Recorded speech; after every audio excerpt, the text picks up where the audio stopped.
Let us pray. Ever-loving God, we pray that the Spirit that is dwelling within this place move us, teach us, help us to yearn for your love, your guidance, your peace, and your truth. May these words uttered from the mouth be a testament.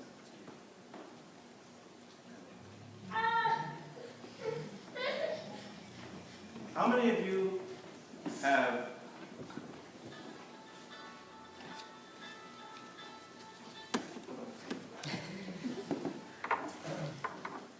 this is a pretty important call. I've been waiting for this for a while. Yes. Oh, I definitely do. Yes. Okay. Good. Yes. Thank you. So I'm in the middle of the sermon. Holla at your brother. How many of you have answered that call to follow Jesus? What were you doing at that moment? You might have been fishing, reading the Bible, playing as a child, or giving a sermon. Once you finally heed the call, once you take that first step on your journey to accepting Jesus Christ as your Lord and Savior, you enter into a relationship with God. Since creation time, God so much wanted to have a deep, committed relationship with us. In Leviticus 26, God states, "If you follow my decrees and are careful to obey my commands, I will give you peace in the land. I will be your God, and you will be my people." He gave us a visual promise in the sky and created a new covenant from the mountaintop. He professed his love without condition, yet we continually turned away to chase other gods. Like a person scorned, saddened, he turned to Ezekiel and said, "Son of man, do you see what they are doing? Do you see the detestable sins the people of Israel are committing?" In Isaiah 57, I can feel like the sadness in his heart of a broken heart. "You worship your idols with great passion.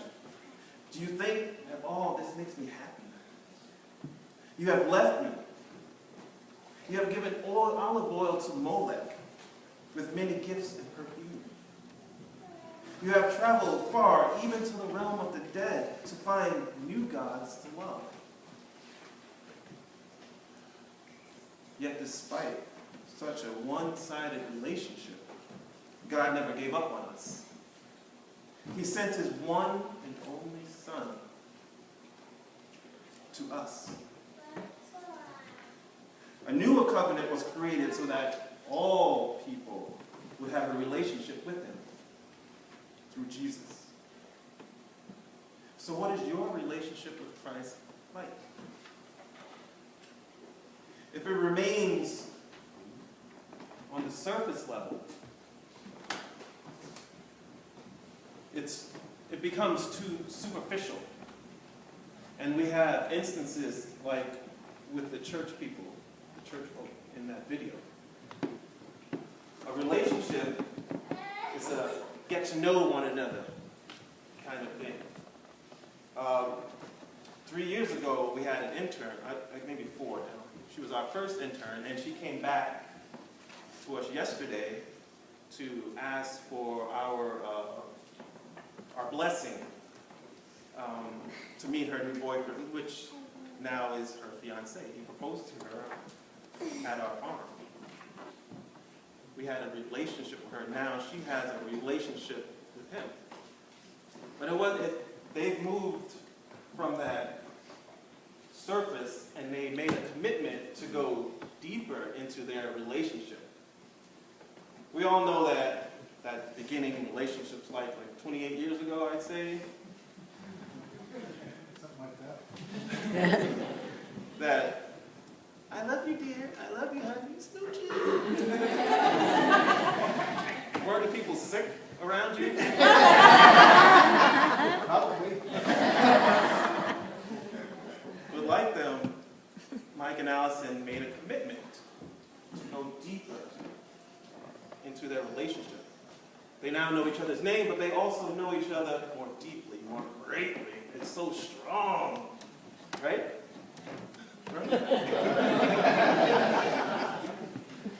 They're not at that puppy dog lovey-dovey stage. They've made that choice and that commitment. And we should always strive to do the same with God. Like when I met Ann, I'm going to embarrass her. Okay. When I met Ann, I was afraid to, pass gas around there. You can end that story right there. So we moved on.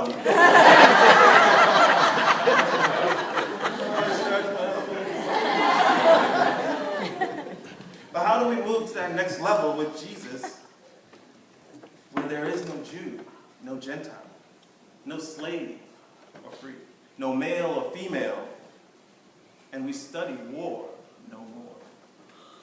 Where there is true following, true discipleship, mission, trust, service, unconditional love.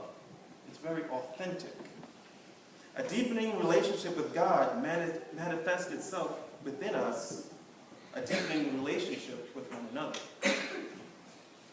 So why aren't we diving down there like a tilapia to an ocean floor?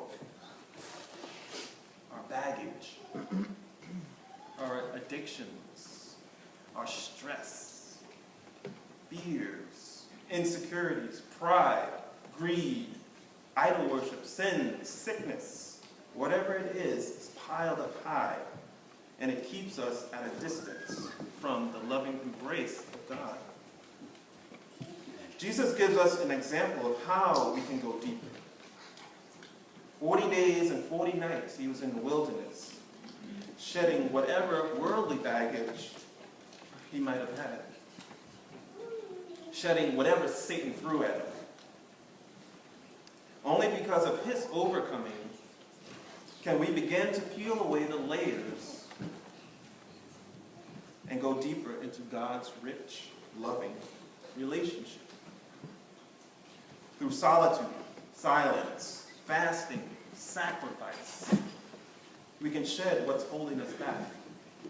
Through study, worship, fellowship with one another,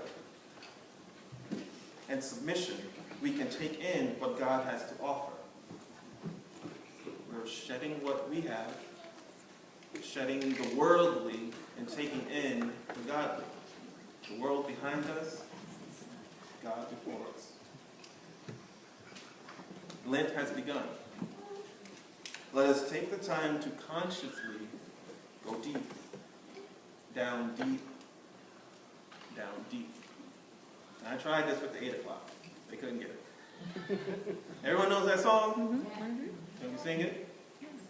I don't know the words. I looked at Josiah. Go deep, down deep.